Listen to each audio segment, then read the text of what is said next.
এরপর তারা চারজন মরুভূমির ভেতর দিয়ে সামনের দিকে যাওয়া শুরু করে।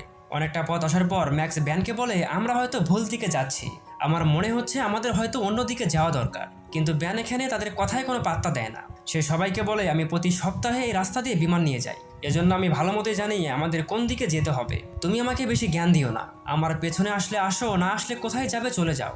কোনো উপায় না পেয়ে তারা তিনজন আবারও ব্যানের পেছনে যাওয়া শুরু করে। এভাবে তারা অনেকটা পথ পাড়ি দিয়ে ফেলে। কিন্তু এতটা পথ পাড়ি দেওয়ার পরেও তাদের সামনে না ছিল কোনো মানুষ, না ছিল মানুষের কোনো অস্তিত্ব। মরুভূমির উত্তপ্ত বালি ছাড়া তাদের সামনে আর কিছুই দেখা যাচ্ছিল না। এমন অবস্থায় টনি নামের একজন ক্লান্ত হয়ে বাড়ির মাঝেই শুয়ে পড়ে। এজন্য ব্যান তাকে খাওয়ার জন্য পানি দেয়। ব্যান তাদের বলে, আমাদের আরেকটু সামনে যেতে হবে, তাহলে আমরা সেই গ্রামকে খুঁজে পাবো। এরপর আবারও তারা সামনের দিকে এগিয়ে যাচ্ছিল। অনেকটা দূরে আসার পর তারা সেখানে থাকা একটি উঁচু জায়গায় গিয়ে দাঁড়ায়। ব্যানের পরিকল্পনা মোতাবেক এখান থেকে সেই গ্রামটিকে দেখা যাওয়ার কথা, কিন্তু তাদের সামনে অনেক দূর পর্যন্ত মরুভূমির উত্তপ্ত বালি ছাড়া আর কিছু